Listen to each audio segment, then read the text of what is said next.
All right. Welcome to the You're a Tourist podcast, where we get very serious and share a laugh or two about all of the good, the bad, the ugly, the sometimes ridiculous parts of tourism that you may or may not have even heard about or thought about at this point. By the end, we're going to be giving you, hopefully, some small changes that you can make to make you a better tourist.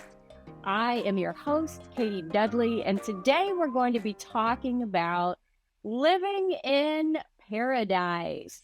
That is the topic of the day today. We're going to be taking a deep dive into Hawaii. And joining me for the topic today is a stand-up comedian, producer, performer, and director living on the Big Island of Hawaii. She's also currently working on her bachelor's degree in new media and cinematic arts. Welcome to the show, Justine Smith. Thank you. Thank you so much for having me, Katie. All right. Who doesn't like to talk about Hawaii? Oh, it really is glorious here for many, many reasons. Yeah. Yeah. All right. Well, one thing we like to do, though, before we jump into the topic of the day is I like to play a little game with all of my guests called Tourists in the News. Just kind of gets us in the right mindset here to be talking about tourists. So the rules of the game are simple. What I'm going to do is I'm going to read you a headline. And in these headlines, a tourist finds themselves in trouble. Yes. And in these particular headlines, you are going to guess the item that is involved. Okay. That got them in trouble. I don't know if I would necessarily say the item itself got them in trouble, but it's an odd item in all of them. Okay. And so then you can have up to 3 questions that can clarify, that you can ask me to clarify before you give your guess. Okay. All right. You ready? Oh, yes. Okay, here we go. Headline number 1. Sturgis motorbike rally sees man guzzle beer out of what? Oh, God. we all know Sturgis, the classy motorbike. I love how you say motorbike. I don't know why we don't say motorcycle, but it must be a thing. A clarifying question. Is it a body part? Is it body part related? Yeah. Yeah. Yes, of course it is. Yes. So I'm gonna go for my gut instinct was anus. Oh, that's a good guess. And I'm sure happens on a regular basis at Sturgis. But this headline, no, the answer is prosthetic leg. Oh, thank God. Okay. Thank God. Yeah, my first thought went to butt drinking, and I was like, why do I think that that's something that would happen? Okay, good. Yeah, that actually makes me feel better. Yeah, I mean, it is Sturgis. Yeah, so according to the article, for the listeners who may not know what Sturgis is, it's an annual event. It's the largest motorcycle rally in the world. It happens in August in South Dakota. It's known as a place to let loose, and many have taken the opportunity to stroll the streets in minimal clothing and body painting. And attendees now with social media can share their escapades online. And in one video, a man was filmed guzzling beer from a prosthetic leg as it foamed from his bearded mouth, poured by a bartender wearing a gold bikini in a heaving bar. It's unclear if it was his own leg that he had taken off for the stunt. Yeah. So, that's Sturgis here. Yeah. Yeah, exactly. That's Sturgis in a nutshell. Yeah, I'm originally from Minnesota. Like, there's no question that, yeah. Oh, yes. Yeah. You are familiar. Yeah. Yes. With Sturgis. not my cup of tea, not my Kuleana, but definitely know some people that have caused a ruckus in Sturgis. Yeah. I went one year. I went for one night, 1 year. And that was enough. That was quite enough. Quite enough. Yes. Okay, here we go. Headline number 2. We're going to Walt Disney World. Nothing bad happens at Walt Disney World, right? It's the happiest place on earth. Headline number 2. Walt Disney World tourist arrested after snatching what from a woman's head? Oh, again, gut instinct, her Mickey Mouse ears. Yes. I wish I had a prize. I don't know what the prize would be. I win life. So, yes, you win headline of the tourist in the news. Yes, Mickey Mouse ears. According to the article, Mark Robinson was charged with robbery by sudden snatching. I love the language that these folks are using. Oh, He no. was charged with robbery by sudden snatching after the incident unfolded at Magic Kingdom Park. Apparently, when he spoke with the deputy, he said that earlier that day, his daughter asked to go back to the Buzz Lightyear Space Ranger spin because she thought she left her Mickey Mouse ears there. They went back and they weren't there. So later on, Robinson noticed a woman wearing the same style ears that his daughter had lost, and that's when he grabbed them off her head and asked why she was wearing his daughter's hat.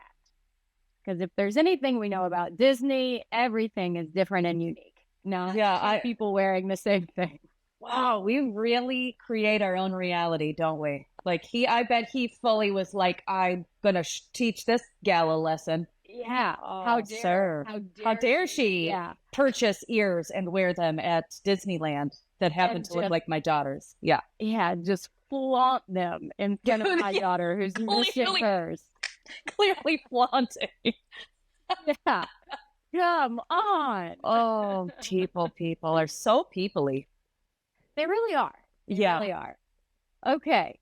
Last headline. This is going to throw us right into our topic. This is from a couple of years ago, from 2022. So maybe you've read this headline. Headline number 3. Hawaii Island mayor says disrespectful spectators are throwing what at lava? Talking about the lava flow. Yeah. I'm going to say bottles. Okay. I think, well, actually that was part of it, but in the headline, it was marshmallows. I mean, at least they were being a little quirky, I guess. Yes. According to the article, as thousands continue to flock, again, this is from 2022, as thousands continue to flock to Hawaii Island to see the eruption of Mauna Loa, which continues to slow its advance, the county's mayor is urging spectators to be respectful. He said, we've been seeing people being really disrespectful, putting trash out there, throwing marshmallows into the lava. And he says, not only is that bad for the environment and people are trespassing, but it's disrespectful to Hawaiians and the culture of Hawaii. It's really bad. So we ask people to be respectful. His key message, he said, stay by your car and don't venture into the lava fields. So Justine, you live in Hawaii. You deal with tourists to Hawaii. Do you think they stayed in their car and didn't venture into the lava field? No. In fact, that particular eruption I could see from my backyard. Wow. Yeah. So it was quite nerve-wracking. When the mountain goes, when it blows, you really don't know which direction the lava is going to flow. We got very lucky. It did not come down our direction. And we also got really lucky that unlike Mauna Kea a few years ago, no homes or lives were lost. So it got really close, like within a mile and a half of one of our main thoroughfares, which would have blocked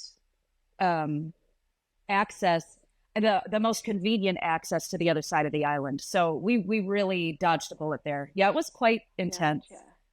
Yeah. And I think that kind of it sums up. I'm like having to take a second there, but it like sums up exactly what we talk about. What this show's about, and what we're going to talk about is when tourists go on vacation. It's very hard for them to comprehend, it seems, that there are people that are being impacted. So exactly like what you're saying of, for them, it's a funny thing of, for one, we're going to be disrespectful and throw things. But we're also making light of something that is very serious and that could have major impacts on the people living here. Yeah. Yes. Yeah, definitely. Yeah, and I'm sure we're gonna get into all kinds of that story today. Yeah. But you're like, yeah, that's it. Yeah. So why don't you tell us a little, or tell the listeners a little bit about yourself, and then we'll kind of dive in. So, what do you do? Sure. Where do you live? Where do you? Well, you don't have to give your address out or anything, but That I won't do. However, yeah, I'm originally from Minnesota. Moved to Georgia for about 3 years in 2007, right at the top of the market, right before everything before the bottom fell out of the world, of America. Gotcha. And we lost everything, lost our home, our jobs, everything. Our possessions were gone. And so we came out here to the Big Island. We were this is my ex-husband and I and our two daughters. So at the time they were 4 and 6, 4 and 7.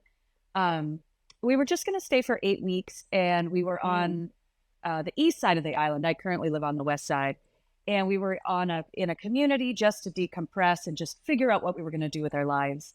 Typical white people, like, oh, I don't know what to do with myself. I'll go to Hawaii. Just when I look back on it now, it's very cringe when I look back on it now. But to be fair, we were just going to stay for 8 weeks, and I have always had a deep, deep love of the Hawaiian Islands. Even when I was a very little girl living in Minnesota, had never been outside of Minnesota, maybe Iowa, lucky me. But oh, Lord.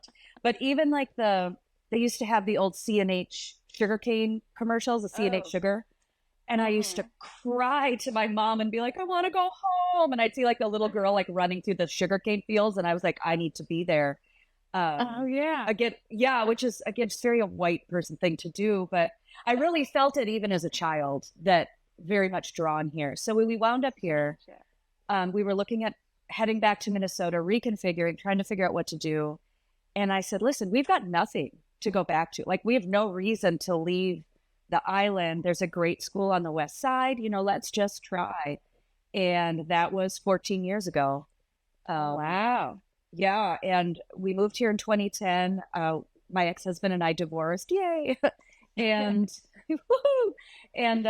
raised my kids here. And it's an interesting thing. They say when you come to the island, and you're meant to be here, it's not difficult to find your way. Like, Pele kind of allows it to happen, and it sounds very woo-woo and very out there. But I'm going to be very honest. I've had people come here, could not wait to get here, and within 6 months they were like, I can't stay. I gotta get out of here. I gotta go. And it's very legitimate. And I got here in 2010. I didn't leave the Hawaiian Islands. I went to Oahu, Kauai, Maui, those places, but I hadn't left the islands in 11 years. So just know, I was like, I have no desire to be on mainland or go back, or nothing to really go back for. Yeah, I went to LA, which is where we met, right? In LA. Comedy festival. Yep, and that was 2022, I think, or 21, whatever year that was. I don't know where I am. It all melts together. But yeah, that was my first time off island. Was it really? Yeah, since moving here. Yeah. How was that? Did it? I mean, oh man. Oh, I had the best Hawaii to LA. Well, but I was there, like, meeting all of these wonderful people I had met over Zoom, and I was pursuing like my biggest dream, which is to be doing stand-up comedy. So to be at Flappers and be around all these amazing people and just be comedy, right? Like, I didn't have to work. I didn't have a car. I could walk to Flappers. I could walk to the places. And so, no, it was wonderful. I loved every second of it. I really, truly did. And then I was ready to come home. Kona, I live in Kona, on the west side of the island, which is a very small town. And, the whole town, small. Well, the whole town shuts down about 9 p.m. Like, there's nothing to do here at night. There is no nightlife to speak of. We've got one karaoke place, and then one place where I perform is called My Bar, and they're open until 2. And they do a lot of fun. There's a drag bar and comedy and all these wonderful events. We go to those. But it really is. As far as how many people live here, I don't know. It's difficult because we have so many snowbirds that come on this side of the island. Oh, that where makes sense. Yeah, we're the warm side, the nice beach side, the sunshine side. So it's where Gotcha. the cruise ships come here and the snowbirds. We've got the Four Seasons and, all of the really Gotcha. high maka hotels where what's his noodle? Matthew McConaughey owns a home here. So it's Oh, not, really? yeah, it's not out of character to be in Target and see Dave Grohl. Like it's just, Oh, that's fun. yeah, or Rob Lowe or some, ultra, I met Reese Yeah. Witherspoon. She's lovely. I yelled at her. I didn't mean to, but Oh, yeah, why I'm an did you idiot. yell? How did you? Well, Just trying to get her attention, or no, oh or did you gosh, have a really no, strong opinion about Sweet Home Alabama? not at all. No, I was teaching fitness classes at one of the Okay. high-end hotels, and I was pregnant at the time, and I was the worst morning sickness, and I was trying to get the studio ready for the next group that came in. And these are like the billionaires of the world that come to this particular hotel, so they don't touch anything. Everything is done for them. Everything's set up, and I was switching between classes, and I needed to mop the floor, and I was nauseous and just I just didn't want to be there. And I, out of the corner of my eye, caught someone walking in, and I go, "Can you give me a minute? I need to clean the floors." And she goes, "Oh, I'm sorry." And I looked up and I was like, "Oh my God, that's Reese Witherspoon."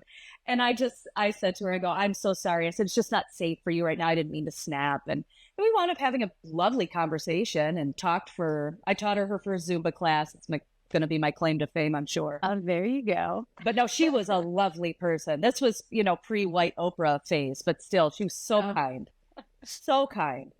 and totally didn't complain about me snapping at her. So I appreciated that. Yeah, that's good. That's always the plus. Yeah. If I don't get fired, it's a shark. So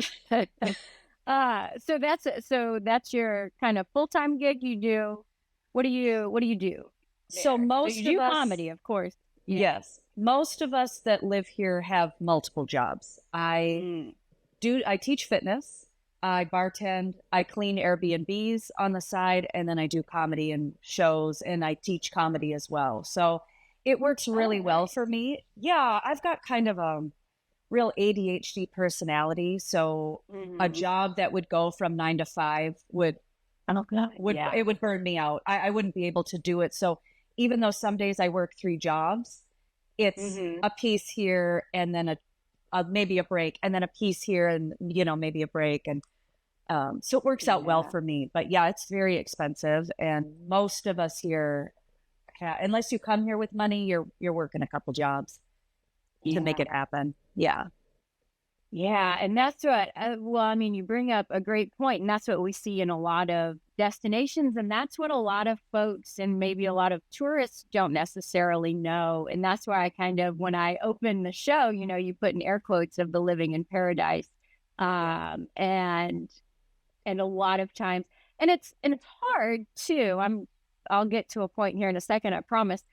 But it's hard because when you live in paradise, there's a cost to that. yes.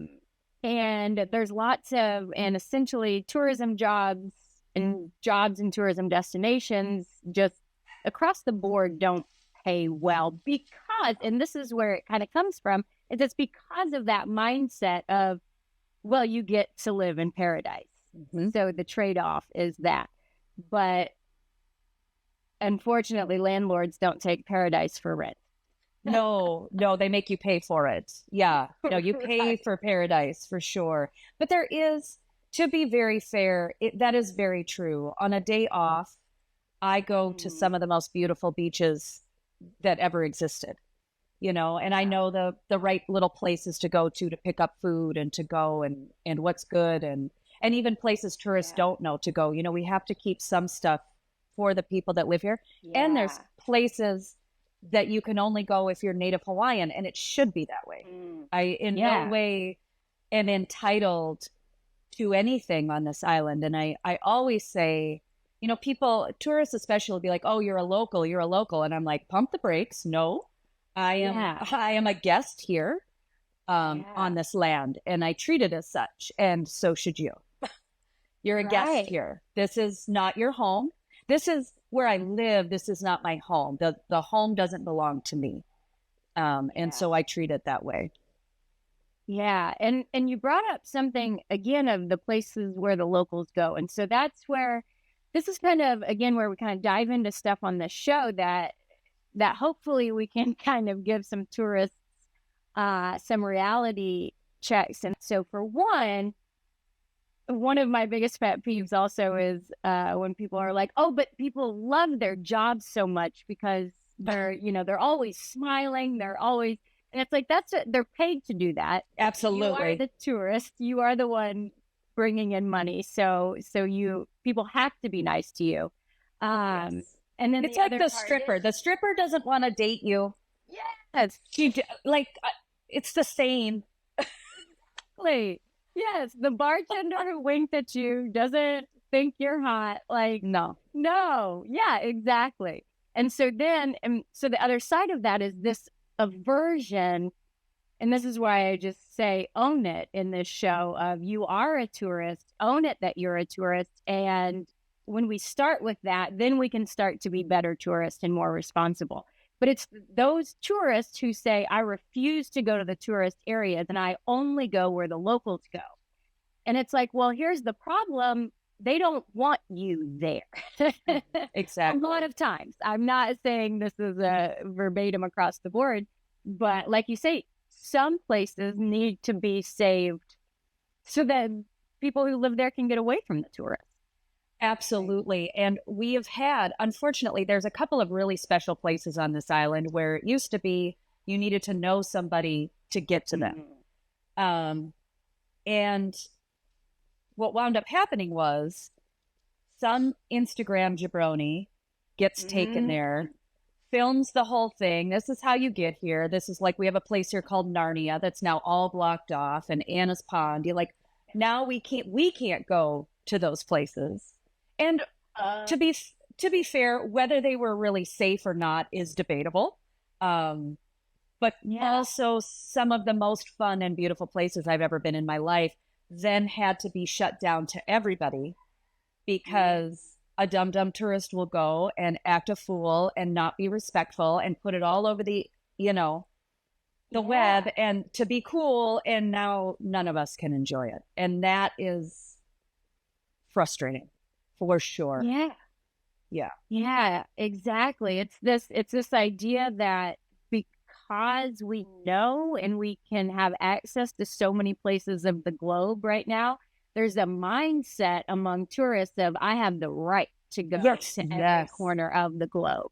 And it's just like, no, that's not the case. And exactly like what you said is it's tourists, like you go on vacation and you think that someone is taking care of you at all times. It's this idea of, I was a raft guide for a while and I was in certain places like that where there was risk involved. And it's like the tourists will show up, but they still don't want to truly believe that like they're in charge of their own outcome. It's like, well, you'll save me though, right? And so like you said, it's like, I'll try. Right. And it's like, well, there's only so, have you seen me? I work miracles. Yeah, exactly. Yeah. So it's just like, and we all know, and maybe you can speak to this more. If something happens to a tourist in a tourist destination, it's devastating. It's a real fine line. So they care very much about the tourists here, not nearly as much as they care about the residents here. Right. So when something happens to a tourist and it affects the tourism, everybody loses their mind. And what people don't really realize is even in Kona, even on our island, which is the biggest island, but not the most heavily dense tourist population, we're more of a sightseeing island, less of a, Oahu is like, if you want to party and you want to see old school Hawaii and the North Shore and like it's packed there. I love performing over there and then I really love coming home. But so for us being a smaller town, a smaller destination, we're not seeing a lot of the tourist money even being used in our town. And it's contentious. It really is. It's not like we don't want tourists here. It's just that we also need the people in charge to care about the people that live here at least equally, if not a little more so. And they just don't. I don't know where this money goes, but it is not in my town. And it sucks. It's so frustrating. It's so frustrating. Yeah. Well, and that's exactly, I'm so glad you brought that up, because that's what we actually, in one of my classes this year, we were kind of already talking about this, but of course, Maui and all of that, that was all over the news. And it was, you have officials and you have people going on TV that saying like, yeah, the tourists, come on back. We need you. We need you. The people need you to come back. And then the people are like, we're not ready for you to come back. Don't come back. And so then it's just like, so then the tourists, I will cut them some slack, because they're like, I don't know who to believe. Absolutely. Like I had stuff scheduled. I want to go give my money, but it's exactly like what you're saying. They don't understand that their money doesn't really go to the local community, to the people impacted by it. Yeah. It doesn't. I mean, I have friends of mine lost everything in the Maui. That was like watching something on TV that wasn't real. Like that was like a real-time horror film. The stories and friends that have lost so much over there. And we heard the same thing. We were like, I was like, please don't go there. And then the officials were like, no, please come. And I'm like, what? Like it's not even stopped burning yet. You're inviting people. Right. Like why? What is happening right now? So it's confusing for those of us that live here to figure out what the heck is happening. And what is being done here. But I mean, I see the effects of it. I live here. There just does not seem to be a real concern for the residents. And, post-COVID, with so many people, sight unseen, buy up all of this property, especially here on Big Island. Sight unseen. Really? Yes. Really?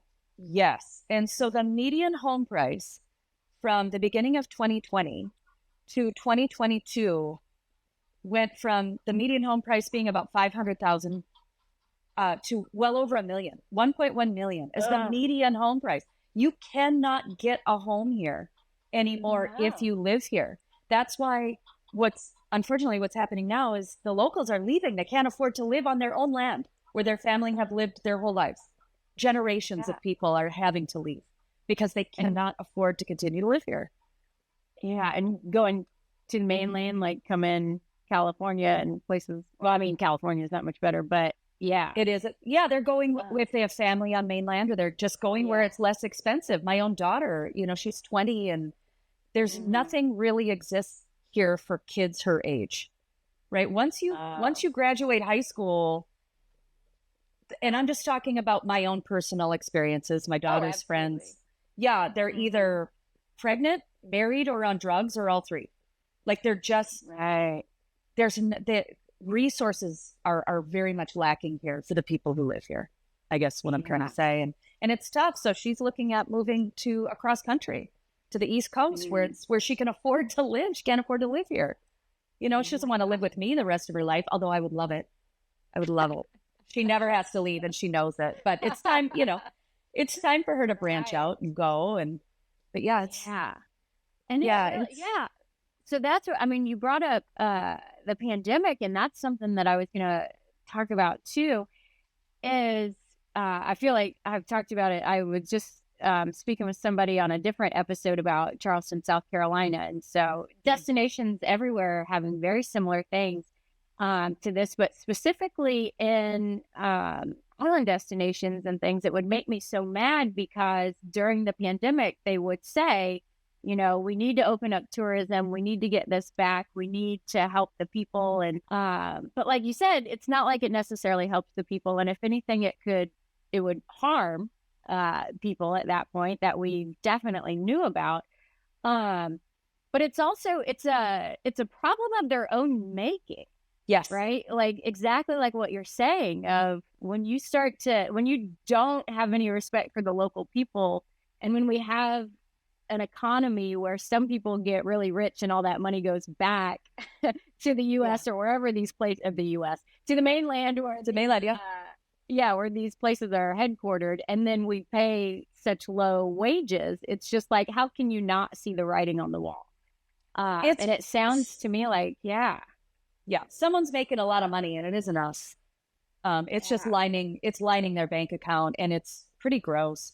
You know, when we were on lockdown with the pandemic, I got to be honest, it was glorious here. That's what I was going to ask. Yeah. The beaches, all of the coral came back. We started seeing whales and dolphins and monk seals in places we'd never seen them before because they weren't being harassed by people. And just the ecosystem flourishes without humans. We are incredibly devastating creatures.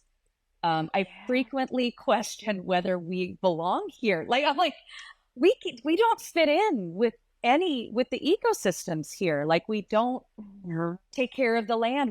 It's all about, we've turned our entire existence into how much money can I make? How can I pad that bank account? And with no regard to how it affects what's going on around us. And I'm like, eventually there won't be food and water, and you can try and eat your money, but I don't think that's going to be nutritious. Just a guess. But the ecosystem flourished without all of the tourists here, without all the people here. It was glorious. And now, because it's there was stuff from other island destinations and things too that were very reliant on tourism and things, and that's what they said, is that a lot of the people would go back to kind of more of like indigenous ways of life and growing their own food and things like that, and it was the people were happier too without tourism. Is that kind of how it felt there? Well, that's how I felt. I wouldn't be so bold as to speak for anybody else. But that's how it felt for me, for sure. And it was difficult for my friends who struggled with their businesses and who do rely on tourism, and I don't want to see any of my friends lose their businesses by any means. Right. But it also really was the local people that and the residents here that kept these businesses afloat without the tourism. You know, I work in one of the jobs I have is I bartend during the days, and it's my regulars that take care of me, that keep that business going. Yeah, we get tourists in every once in a while. It's a bar. You know what I mean? Like, you're coming in there, you're coming to drink, not even drink. You are drinking at 2:00 on a Tuesday. And there you go. And it's great, but it's not the tourists that come in and take care of the staff and take care of the restaurant. It is the people I see every day that come in and take care of me and now know me and my family and now come to my shows and support my shows. Like, it's community. It's a community will take care of the community. Tourist dollars are great, but you have to take care of your residents and your local people, and they will take care of you in return. Well, and that's what I was going to ask about. Some of the things that you brought up, you did say something, that you clean Airbnbs and things. So what's, again, when we talk about things that you can start to see in destinations across the world, really, that short-term rentals and Airbnbs have really kind of become a virus in those destinations. Well, you cannot get affordable housing on this island. It's not possible. Where I live, I'm very lucky. I've lived here for 10 years. So my landlord knows me. He's watched my children grow up. Like, he's not a jackass. Really. That's the only reason I can still afford to live here, is because he crank my rent double. But you can't find housing. You probably could. And half the problem is the Airbnbs. It used to be a room in your house, or now these people are coming off island. They're snatching up these condos. They're paying cash, and they're going, I'll pay you $100,000 over asking price. I just want this condo. And then it's a money making opportunity for them, and they're charging an outrageous amount. It's not that there's a lack of housing here. There's just a lack of affordable housing. And now they're building down where I live, close to my house. It's called Ali'i Drive. It's like the road that goes right along the ocean into downtown Kona, and it's absolutely beautiful. Now they're building more like multi-million-dollar condos, and they're cheap. They're not like, I'm looking at those and I'm going, my $300,000 home in Georgia was significantly nicer than that. Like, but they're multi-million-dollar condos, and it doesn't matter because people made so much money. They're coming in, they're snatching them up, they're Airbnb-ing them, and now even Airbnb is the same as a hotel. It's ridiculous. The woman I clean for, she is my favorite boss. She's respectful of me. She's respectful of her unit. She's got 3 units, but she also runs a hostel. She lives here. They have multiple businesses here on island. Their money stays in the community. She lives here. Nice. Yeah. Right. So she's making money, but it's staying here. It's not, she's not an off island, person. And she's so respectful. Like if I call her and I'm like, man, these people were horrible. Like, this is the worst thing, I've spill it. Oh, some insider Airbnb stuff. Friend, people, listen. When you stay in an Airbnb, you are staying in someone's home. I am a cleaner. I come in to clean and make sure it looks good and proper for the next guest that comes in, just like when you came in and it looked like it had been taken care of and cleaned. Do your fucking dishes. Do your fucking dishes. I am not a maid. I'm not a maid. Yeah. We have so many bugs here. And for every crumb that gets left and every dish that doesn't get washed, and it attracts. And then the people come in, they complain about roaches. And I go, well, yeah, because you're dirty ass monkey people. You don't have to clean up after yourselves. Like, yeah, you wouldn't believe. Like, you would have to believe the things that I've seen. Ma'am, it's astounding to me. I have zero faith in humanity. Some of the stuff that and then sometimes I go in and they're like unicorns, and I go, did someone come in and clean up? Like, I'm pretty sure I'm supposed to be here today. And it still takes me the same amount of time, right? So I still have to go through everything and wipe down everything and go through all the I have to do the same job regardless of how clean you leave it. It's just the dirtier you leave it, the longer it takes me to clean. I start losing money. I get paid per clean, not per hour. So gotcha. Yeah. So if I go in and they've been horrible, disgusting, I call them like when the spider people stay there and there's like fingerprints on all the windows and they go all the way. I'm like, what were you doing? There's a handle. What are you doing? Like, what is this? Or like the handprints on glass. Some of that's going to happen, but sometimes I'm like, you're an adult. I can tell by the size of your hand. What were you doing? Or like this one, I went in and they apparently were seafood aficionados, and there were shrimp tails littered in the unit. And so we had maggots. There were maggots everywhere. Yeah. Oh, yes. And no. I had to call my boss and be like, listen, you're going to have flies. Like, I got as many as I could, but and maggots don't happen overnight. Like, they had been living like that. Yeah. Oh, so yeah. Or like, you play the game of like, is that barbecue or blood in the shower? I don't know. Like, and it's in the shower. Why? And it's in the shower. Yeah. I've cleaned food out of the bathtub, and I'm telling you, they're insane. It's just, it doesn't take that much to do your dishes, to be tidy, Yeah. It's not hard. It's just lazy. Right. And exactly. And if you're staying and that's where you're living and sleeping and eating and you're being that disrespectful, like, God only knows what you're like when you're out and about. Or like, I was following rules. No. And I also want to be like, what does your house look like? You lived in this for 7 days. What does your home look like? Or like sand people.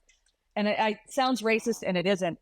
But these are the people that go to the beach and don't know that the showers exist, not for just the homeless people, but to actually wash the sand off of you, your boogie board, your snorkel equipment. Like, I've stripped sheets, and it was like she slept with a potted plant. I was like, what is happening in here? Why? Where did you even find dirt? We live on lava. We don't really even have dirt here. Like, what? Exactly. Yeah. What the fresh hell did you do in this room? And cum towels. Pick up your cum towel, dude. Like, Oh no. I don't want to touch that. I don't want to touch it. Wrap it up. Wrap it up. Yeah. Like, it's not hard. And a woman left her vibrator once and then called for it. And I was like, I threw that away. Like, no, I didn't save your used vibrator, ma'am. No. Buy another one. Yeah. You've gone on a Hawaiian vacation. You've got enough money. Just get another one. It's okay. Yeah. I know they're not cheap, but where would you have liked me to store that dirty used apparatus? And then you're the one that has to go to the post office, and not in a million years. I don't think it can. But it's not mine. Yeah. No, it's a biohazard. I'm not. No. Right. Yeah. Yeah, stuff like that. Insane. Yeah. Yes. And and that's it. It's no one wants to think about anyone besides themselves when they're on vacation. And yes, it's just like at a minimum, I think, we talk about ways that you can be better tourists. I think at a minimum, just acknowledge you're not the only person on the planet. Like, if we could just kind of, I'd say maybe start there, we might be going some places. That's great advice for everybody. I truly think that's going to be the downfall of our society, is that we really don't think or care. As long as I get mine, I really don't care about the other people. And that's why we're in the space we're in, I think, on this planet. We just don't care. And it hurts. Yeah. Yeah, it is. It's everyone. Yeah, everyone. When you talk about like the coral reefs and things like that, there's actually something in tourism right now that we call last chance tourism. And essentially what it is, hey, the glaciers are melting. I better go to Antarctica so I can see it. Hey, the coral reefs are dying. I better go and see it and touch it. And it's just like, you're missing the point. Like, more tourism means they're going away faster. But you're like, well, as long as I got to see it.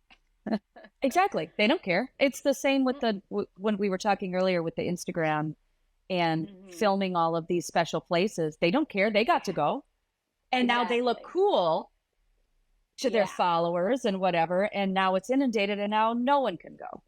It can't nothing is just allowed to be sacred and special anymore. It's all got to be filmed and look at what I can do. It's very exactly. I don't know. Yeah. I was at a show maybe about a month ago or something, and it had been a long time since I'd gone and seen kind of live music and stuff like that, probably for these reasons that I had but anyway, and that's where I noticed it was because it was a guy that I had gone to several times kind of before the pandemic and everything, and actually before that, because he was a great guy to dance to. And it was like I was sitting there and I was watching everyone, and not a single person was dancing. There was just tons of people in front of the stage with their phones up. And I'm just like, this is a dancing band. Like, but no, it's like nobody even dances and just enjoys themselves anymore. It's just like, I'm just gonna and I'm like, who's watching that? Who cares? Who's watching your video of this guy? Like, calm down. You're not that important. Yeah. Right. Your 4 Instagram followers don't give a shit that this is where you were on Saturday night. Yeah. Well, I was going to ask you too about, so you've lived in Hawaii pre and post pandemic. So that's kind of, so what we talk about a lot is there were people in tourism that were kind of hoping for a bit of a shift during the pandemic because it was this unprecedented pause. And we were seeing things like you're talking about. We were seeing the environment come back. We were seeing things happen. We were seeing local people who got to take control back over their lands and things like that. And we were like, we're going to do tourism right when we come back. But then it lasted so much longer. And so by the time everything opened back up, people just kind of shot out of their houses. And so from my viewpoint, it seems like it's almost even gotten worse since the pandemic. Is that how do you feel like tourists have changed Yes. pre-post? Yeah. Yes. 100,000%. I have friends that have been in F&B, food and beverage, for their whole lives, quit because they couldn't take the abuse from the tourists post-pandemic. They can't, they're so abusive. Even cleaning. I cleaned pre-pandemic. And I started cleaning because I wanted to send my daughter to Europe with her school, and we just, we're poors. We don't have money. So I was like, well, we'll figure out a way. And I started cleaning, and it turned into a decent gig, which I still do. And then, of course, it stopped during the pandemic, and it took back up again. And I'd never seen anything like that in my life. The disgust, the rudeness, the sense of entitlement. So it wasn't just in food and beverage that I was seeing it. It was truly with the tourists. Just the sense of entitlement post-pandemic, like we owed them something for coming and saving us. I'm like, we were doing great. Right. And and by all accounts, I live on an island that has 11 of the 13 climates on it at any given time. There shouldn't be any reason sustainable businesses can't be run out of here to take some of the load off the tourists. And I read a percentage, and I don't know if it's right, and so I probably shouldn't even throw it out there, but I read that the reliance of Hawaii on tourism is only like 21%. Oh, really? Yes. It's not like Hawaii will disappear without tourists. It actually thrives. Yeah. Okay. And so if the government, but tourism is easy money. Exactly. Right? So easy. They don't have to do anything. All they have to do is just make sure the cruise ships get here and make sure the flights can get it. Like, that's all they have to worry about. And then it's, a free-for-all on the island. Well, there has got to be some way to make Hawaii a sustainable system of its own, with tourism just adding to that. I think it's ease. I think they're just lazy. And I don't know, like, that's just an opinion, which is worthless, but yeah. But you know what I mean? Opinions are like, opinions are, just opinions, but yeah, exactly. But yeah, I'm not buying that that's what we should be relying on. I just think it's the easiest, and it's what they've done for so long that no one's really, really willing to put in the effort and the energy to figure out how to make it better. Yeah. And that's great that you say that. I'm like trying to figure out how I want to say it, is because it's like you are spot on with that. And that is kind of what I'm trying to do here with this show, and to, to get some of these stories out and to get some of these other ideas and opinions out and things, because the fact of the matter is exactly like what you're saying. So Hawaii's been tourism for a very, very long time. So is Charleston, South Carolina. So is New Orleans, all of this stuff. And we can see the same problems across all of the destinations. And it's this, it's the housing is bad, the jobs are bad, the young people leave and they don't come back because there's nothing there, and drugs and alcohol and everything. And then we see place after place after place turn to tourism still and be like, tourism is going to save us. It's like, tourism doesn't. It comes with its own bag, but it's exactly like what you're saying, is there's a lot of people in charge, elected officials, things like that. They see it as this quick thing where it can get a quick fix, and they put all their eggs in the tourism basket. And it's just like, because then they don't have to think about it. They don't have to come up with solutions, because this is easy. It's what we've always done. Well, it's not working. Right. No. And it hasn't for a long time. Like, it's, and I struggle with too, am I part of the problem? Being somebody that is not a local, and having moved here and taking resources. And I try and do my best to not be a burden on the islands, and to be respectful of everybody and respectful of the islands.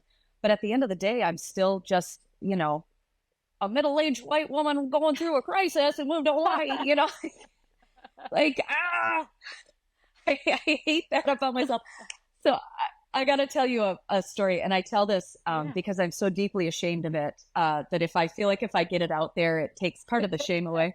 And it's just owning who I am. So when we first moved here, we went to a permaculture community because we had lost everything. And I was like, I don't want to go through this again. Like, I want to be able to be sustainable, grow my own food, really work with the land instead of against it. Like, and I'd felt that way for a long, long time. And so that's where we went, was this community. And the two people running it, I will not say their names, went by two Hawaiian names. And they were white. And I thought, as a fresh off the plane, gal from Minnesota/Georgia, oh, I wonder how long I have to live here before I get my Hawaiian name. And that is not how that works. No. They gave them their own names. They picked their own Hawaiian names. Please don't do that. Please don't do that. No. If you move here and marry a native Hawaiian and take on their last name, of course, if native Hawaiians, we have something here called a Hanai family, where a lot of times a Hawaiian family will just kind of like take you in, kind of like a pet, right? Like, we love you, we've got your back, and it's wonderful. It's called a Hanai family. And if they choose to, give you a Hawaiian name, or they call you something that, Hawaii, nothing wrong with that at all. But you don't get to move here and pick a Hawaiian name and be like, I'm Hawaii, I'm local now. No, you're not. You're not. Like, it's so embarrassing. I'm always so embarrassed when I meet what is clearly, or even if you're white and you were born here, and even that is okay, but a little sketch. Like, it still kind of bugs me when I see, white guys talking pidgin and stuff. And if that's how they grew up, it's not for me to say, but I'm always like, okay. It just, can we not? I don't know. Again, that's just my opinion, but also to me, it's very disrespectful to move here, purchase land, and then just pick a Hawaiian name for yourself. Seems not right. Because almost, but it's almost like, what's the motive behind it? Like, exactly. Why can't you just go about your life with your original name? Like, well, we do, we do that though, but we only do it with certain cultures. Like, I've been to Mexico 7 times. I loved it. Not once was I like, you may call me Juanita Sanchez now. Like, never. I loved Mexico. I thought about living there at one point. But for some reason, we like love to take other cultures and like infiltrate. I'm like, that's called colonization. Stop. Right. Yeah. We've done enough. Like, please stop. Yeah, it's crazy. Yeah.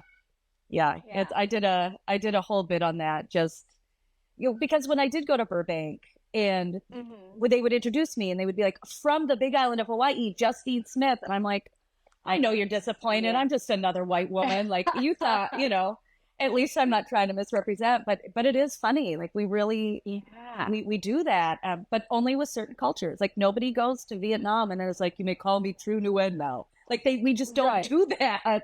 But man, go to Machu Picchu and someone's coming home named Shraddha for sure. Of course. Yeah, absolutely. Oh, all of the people who go and travel around like India and stuff and come back. Yeah. Oh, and maybe I'm just uneducated about it, and I've not had that like spiritual awakening, and I'll own that. Yeah. You know what I mean? I'm not a big fan of my name anyway, and maybe someday I will be inspired to call myself something else, but it just feels a little like appropriation to just visit somewhere, have a spiritual awakening, and start calling yourself something else. I'm not saying, listen, if anyone's listening and they've done that, I'm not, you do it. It's your kuleana. Yeah. Your business. Yeah. Go ahead and go ahead. Think about it. Think about it just on your own time. Just think about it. Chew on it for a little bit. We're just letting you know what strangers think about you for doing that. So you decide if you want to keep doing it. Yeah. And it's okay if you do. Your body, your rules. Yeah. Yeah, that's true. That's true. But no, I like that when you say you call it out, you have to say it, because again, that's the whole idea too with this idea of you're a tourist is, um, we all do make mistakes Of inevitably. course. We all are human. We all go into places. We all, we're an asshole or Yep. something. We're disrespectful on accident. And it's one of Absolutely. those things where instead of trying to always act like you're not, do embrace it. If you come in and say, I'm a tourist, I don't know any better, and you admit that, then people are going to be more likely to share a little bit more of the culture with you. Absolutely. Share. Humility goes a long way. When I have tourists come into the bar and they're like, when we're here, we want to live local. So where do the locals go? And I want to be like, you will get stabbed if you go where the locals go. First of all, you're not welcome there. Don't go there. Or like they always want to cliff jump here. And that's fine. You can. And this is what I tell people. Listen, I live by a place that's very well known for cliff jumping. And I've done it. It's fun, but you have to go in a group. Never go by yourself. Even if there's just 3 of you, you need more people. And what I like to explain to people is you never turn your back on the ocean. The ocean is nature and it will swallow you whole. Don't think you're better than nature. I promise you're not. A very dear friend of mine who is local went cliff jumping with his wife, his daughter, and a good friend, and his wife died. The waves caught them, and he had to choose. No. Yes, he had to choose between saving his daughter or saving his wife. And they've lived here generationally. These aren't people here on vacation. And I tell people that story because have some humility. Like, you can go cliff jumping here, sure, but you best not just think you're cool and try and get a cool video and die. Like, please, that's how people die. And they weren't trying to be cool. They had a day off and they were like, oh, we'll go cliff jumping. People go there all the time. And she died. She freaking died. So it happens here. Yeah. And I think people think they're invincible because they're on vacation, or they think they're invincible because they've spent money to do something, and money doesn't save you from death. No. I hate to bring it to you. I think, there's family members of that guy on the submarine that can attest to that. A little bit. To make light of, absolutely. But situations, but no, but it's true. Like just arrogance. It was arrogance. Absolutely. Humility. You've got to have some humility here. Nature doesn't give a crap about your bank account. We do have shark attacks here. They don't happen very often. Be respectful. I've swam with tiger sharks before. We've got a tiger shark here. Her name is Laverne, and she's very, very cool. She's very old. Everyone who lives here knows Laverne. And she was just cruising in the harbor, and they hang out in the harbor because they throw all the dead fish, all the fish parts and stuff go off the boats when the fishing boats come in. So the sharks hang out there to feed. And we were paddleboarding, and sure enough, she came around, and we were like, man, she's really just cruising. Like, she's not looking for food. And we went and hopped in the water and just, no touchy. We just, hang on to your board, pay attention, don't, and it was one of the coolest experiences of my life. Now, could I have died? Absolutely. Did I have humility and not try and, pet her? Absolutely. Right. You know? So it's little stuff like that with the wildlife. Dolphins will come up to you. Dolphins will also rape you. So you have to be mindful of what you're doing. They're super rapey. Like, I've heard that. Yeah, but they're beautiful. I mean, nothing beats being in the water and seeing a pod of dolphins going, and you can hear them and you can hear the whales. And it is absolutely, it's transcendent. The experience is transcendent without a doubt. Yeah.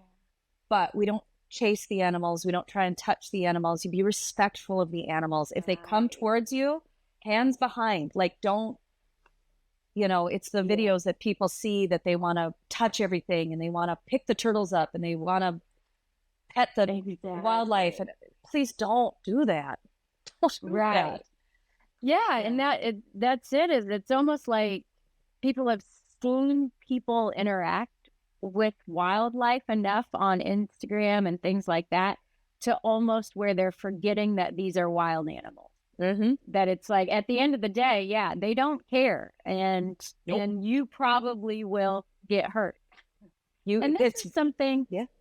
yeah, and another thing, it's with this kind of individualistic thing too, where, a tourist could be like, oh, well, if I get hurt, I get hurt. What's it?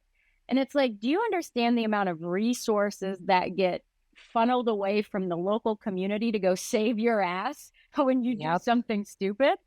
Yep. That's police, that's fire, And that's lifeguards. let me be so clear about this. The medical system here, they will kill you. Like it's so bad. When people are like, oh, I'm thinking of retiring in Hawaii, I go, well, retire on Oahu because they've got a better medical system and it's still not great.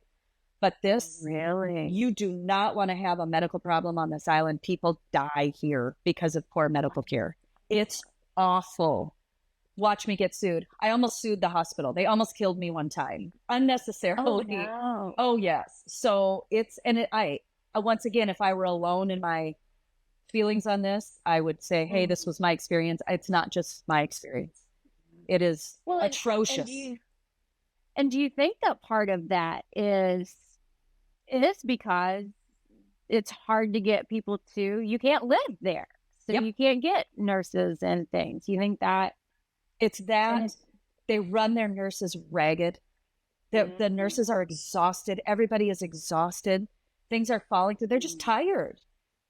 You know, they're tired. And then when you get it's hard enough. And then you get someone in who's just done something stupid. right? And, on vacation, and you just go, perfect. And now again, yes, someone locally who needs medical care can't get it because you had to jump off end of the world, right, on high tide. Like, yeah. Yeah. You had to get that great Instagram video. Exactly. Yeah. You were looking for an Instagram video. This person, it's just, again, it's humility and respect, just being mindful of where you are. One of my favorite things though, too, is, we are on an island in the middle of the Pacific.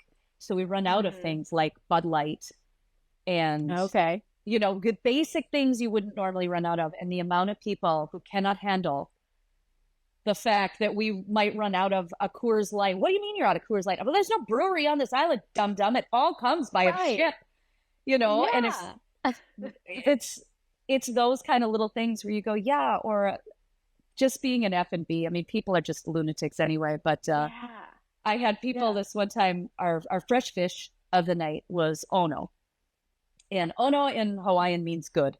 It's just it's a white fish, and it is very, very good. Okay. And there's more to it than that, but it's been years and I don't really remember all of the details about ono. And so I was telling the guests at my table, yes, tonight's fish special is ono, and it's a white fish and a very mild white fish, very flaky. It's very, very good. And they go, we don't believe you. And I was like, what? And they said, ono isn't a fish. And I said, yeah, it absolutely is a fish. It was caught, and it's hanging in the back. Like, I can show you what it looks like. Right. And they were like, well, we live on the ocean, and we've never heard of that fish. Oh. And I looked at them, and I go, well, what ocean do you live on? Where are you from? What ocean do you live on? They go, oh, we're from New Jersey. I go, well, that's the Atlantic Ocean. Oh, no, don't live there. Sir. Basic. God damn it. I came here to have Atlantic fish and exactly. Light. How am I supposed to enjoy Hawaii without those things? For real, though. Like, God. Yeah. Yeah, he was straight up like, you're making that up. I was like, what? I was just flabbergasted. I'm like, do you think I've got nothing better to do with my life than make up a fish? What? Yeah, this is just what I do for kicks. I just try and make up new fish. Hand to God. I think too, something to keep in mind when you come here, if you go on a tour or you come to a restaurant, you do those things, there's nothing wrong with asking questions at all. But please remember that you're probably the 100th person to ask the exact same question. And sometimes it gets tiring. It's not that we don't want to tell you, or that we, that that I don't want to help you be knowledgeable or tell you a fun beach to go to. Oh, of course I do. But when you're the 100th person that day who has the same questions, I've had friends just start making things up.